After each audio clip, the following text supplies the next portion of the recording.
Hi, I'm Wayne and this is Bassador Woodworking. It's a gross wet Saturday here in Massachusetts. There's not really much you can do outside, but it's a perfect day to get into the shop. The shop's a mess right now, so I'm going to work on cleaning that up. Marvin's going to be here in about an hour to continue working on his guitar. And I have a bunch of little shop upkeep projects I'm going to be doing. Nothing that warrants its own long form video, but a bunch of little things that will knock out all at once.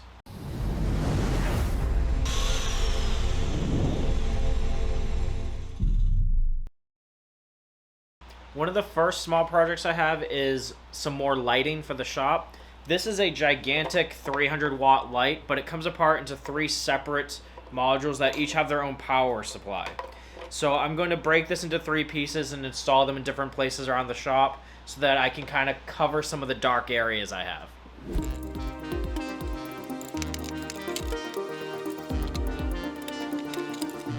I will keep one of the modules mounted into this frame. The other 2 I'll have to create new frames for. But this one is going to be in the center of the shop pretty much, so having the ability to angle it will be nice. These lights are very bright and really throw a good deal of light. I just don't know how well these lights will work with filming videos in the shop. But they were cheap and I figured they were worth a try. I can always wire them into a separate switch and just turn them off when I'm filming. Of course, I didn't bring everything I needed with me, so I gotta go back down.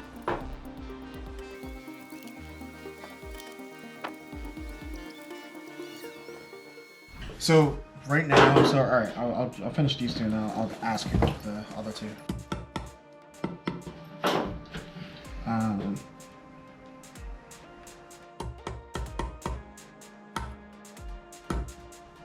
So these 2 here, they don't line up with anything? I'm sorry, what? So, what are you marking out now? So I marked out all the holes except for these. Those ones you don't mark out because that's where your pickup mounts. Okay. All right. So then you'd want this guy too. You got that guy. You got all these. Yeah. Okay. And you got this guy. Yep. Yeah. Yep. Are there holes there? No. Okay. Cool. Hopefully I wouldn't tape over to where the holes are supposed to be. I mean, you could. I could, but okay. So now that I've done that, I can take this off, and then I guess I'm gonna be drilling some holes. Yes. For drilling the holes, you want, especially for the string holes, you want them to be as straight as you possibly can. So you might actually want to use the drill press. The drill press is that. Well, you're pointing in the direction of a drill press, but there's a much bigger and nicer one right behind you. Oh. It says drill press right here. Yeah, the big thing that says drill press. Yeah. In other countries, they're called pillar drills because they sit on a pillar. That makes sense. Yeah. Okay, so 24 inches deep by 18 inches wide. I don't want it to go 24 inches deep. I'll probably go a little bit more than 14 deep. Or actually, yeah, I'll go a little bit more than 14 deep. And then I'll figure out the rest, I guess. Now, I'm going to change out this drill bit because this is what's called a twist drill. Twist drills love to wander if you don't have a pilot hole for them. So what we're going to use is called a brad point bit instead. Okay. And a brad point bit has a little needle at the end of it that will basically guide the drill bit in. They're like an exclusively woodworking bit. Whereas the twist drills can be used for metal or wood. It doesn't necessarily. All right, so let's bring the table up.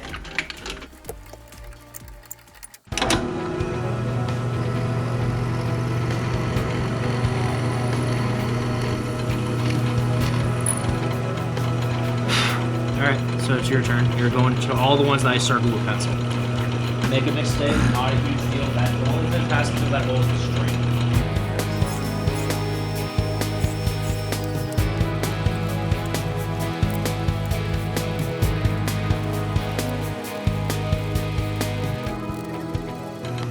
How far should I be going in? As far as so you're going to go.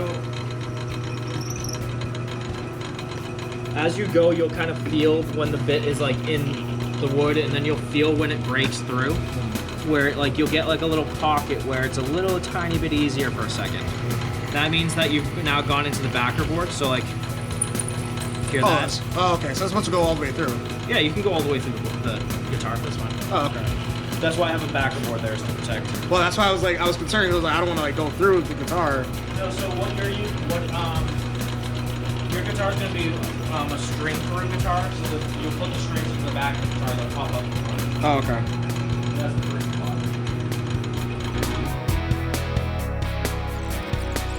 Consistent feed rate. You also don't want to ever move the piece when the bit is in the hole.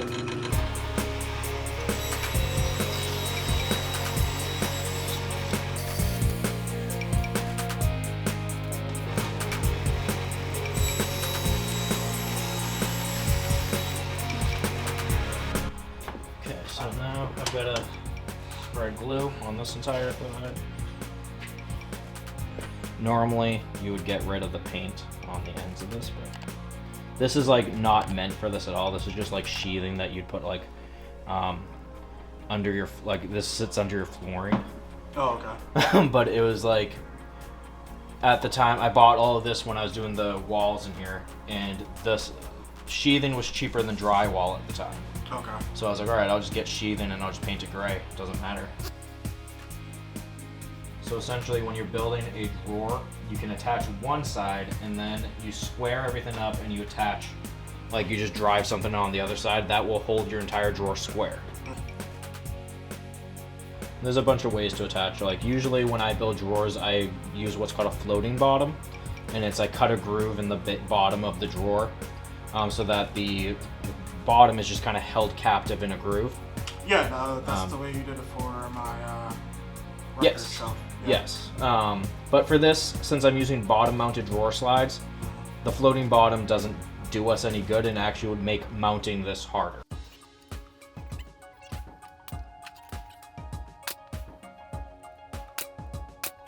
We pull all of these sides in square. That there. This will now not leave square.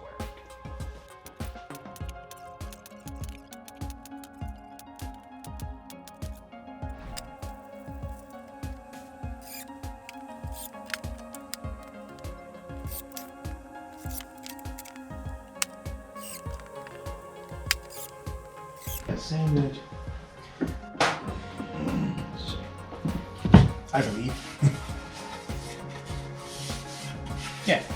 So now you're gonna wanna wipe it all off with a clean towel so that you get all the paint and sawdust stuff off of it.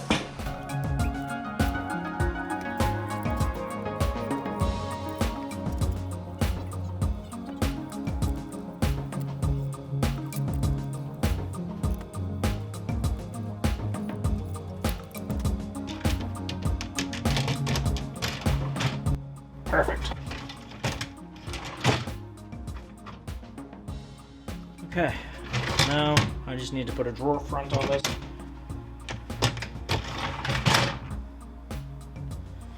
And I should use the drawer front to cover this whole thing. So it's gonna be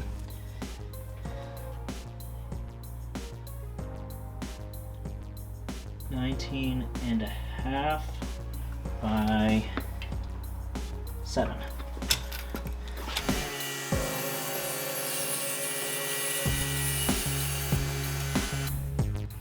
Once I get this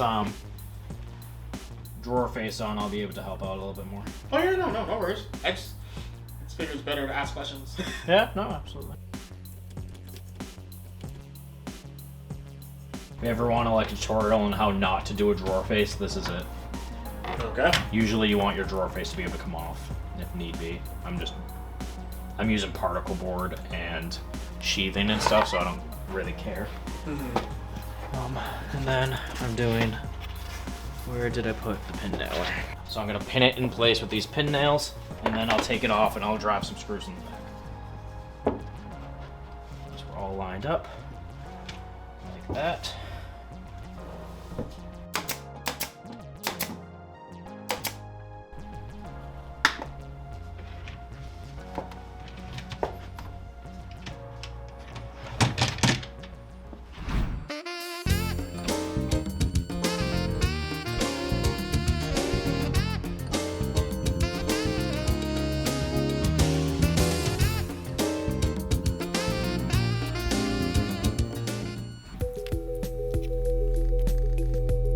So what exactly does shellac do?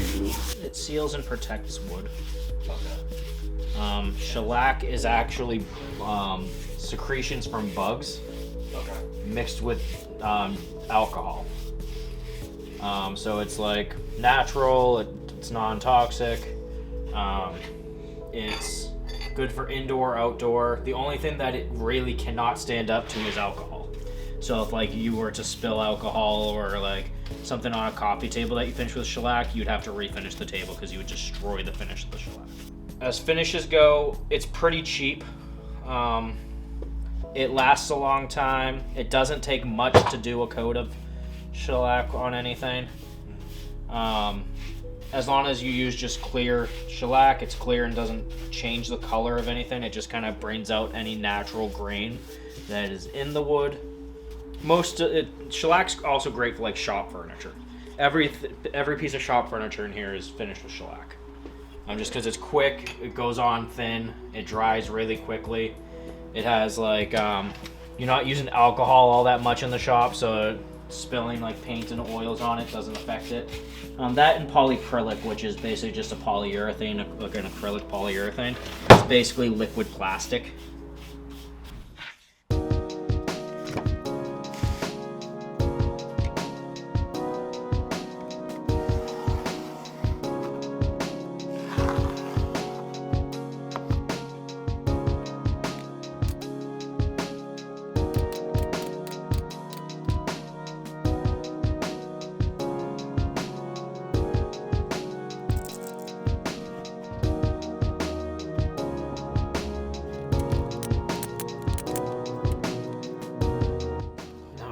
Better off not making little cubbies here and here, and instead just leaving these two open. That way I don't end up with a pile of wrenches there and a pile of just bearings and stuff here. They can actually spread out into their respective zones and not just be piled on top of each other. So I think that's what I'm gonna do. Cool. Now you get to take this out and spray the whole thing down with some shellac so that it's all protected.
The next thing on my to-do list for the shop today is to address this a little bit.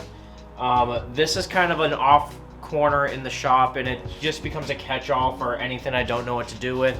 Things end up piled up on the table. So my initial thought is that this should become essentially like my hardware store. This is where I'll keep all the consumables and things like that. So I'm gonna start just kind of pulling anything that's not a consumable out of this area and kind of reworking this whole station to try to make it more organized and make it so that it's not this.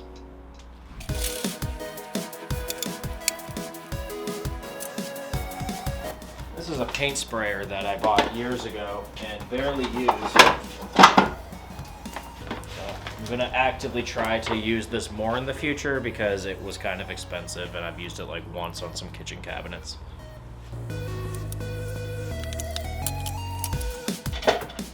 This is a dovetail jig that I've used like once.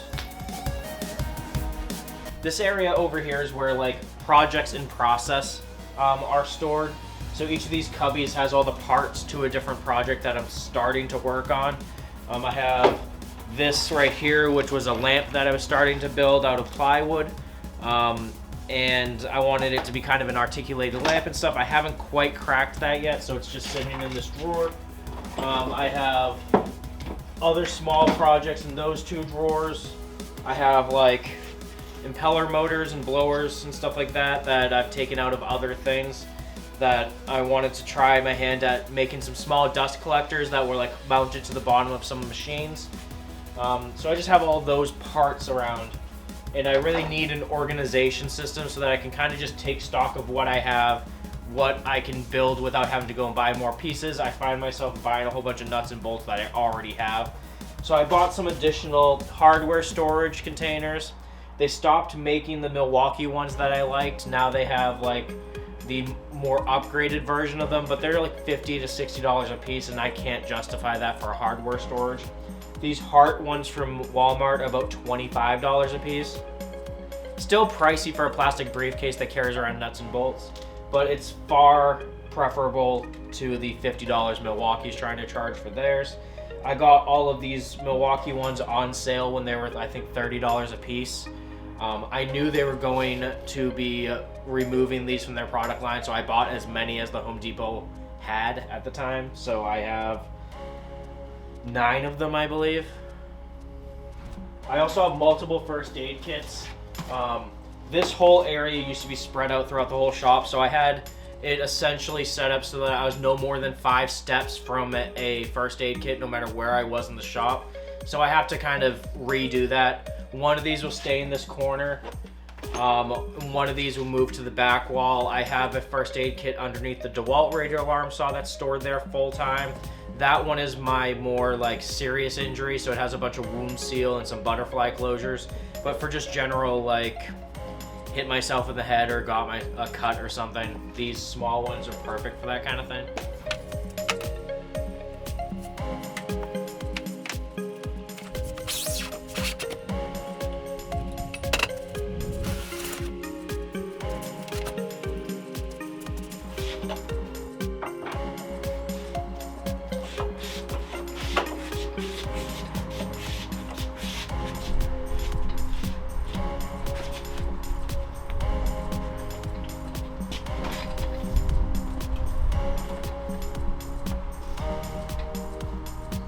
Fits really well. You live there now. This is 1,000 times better than it was. I'm still not 100% happy with it, but I have to work with it for a little while, see what works, what doesn't. I have all of my hardware and consumables over on this side of the shop now, so I will now be forced to move over to here to do things, to grab things. So I'll be interacting with it a lot more than I was in the past. The biggest issue with this whole corner was that it became a pile of stuff that was just out of the way, and I never had to interact with it, so I never had to clean it up. So hopefully by kind of changing my process in this way, I benefit the whole shop and make it so that it doesn't become just a pile of shit in the corner of the room. I think I'm going to end the video here. I got everything I was hoping to get done more or less in the shop this weekend. I got the wooden cabinet that was over in that corner broken down, and all the hardware moved over to there. So now I have a hardware corner of the shop. Hopefully it makes me use that area a little bit more and it doesn't become a clutter like it has been in the past. I still have a couple of lights to mount, and I have to figure out the best places to mount those. They are very bright, so I'll probably also have to build some more diffusers like I did in a past video. But Marvin got some more work done on his guitar. He got another coat of paint and got the through holes drilled. So he should be finishing that up in the next couple of weekends. I'll keep everyone updated on that as it's moving closer to being complete. The router bit storage worked out really well. But thank you for watching. Make sure you like, comment, and subscribe to keep up to date with new projects as they are released. And until next time, thank you.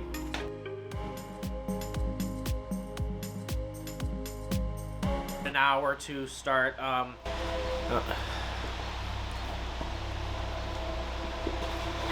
Shut the fuck up, train. 3, 2, 1. Hi, I'm Wayne, and this is Bassador Woodworking.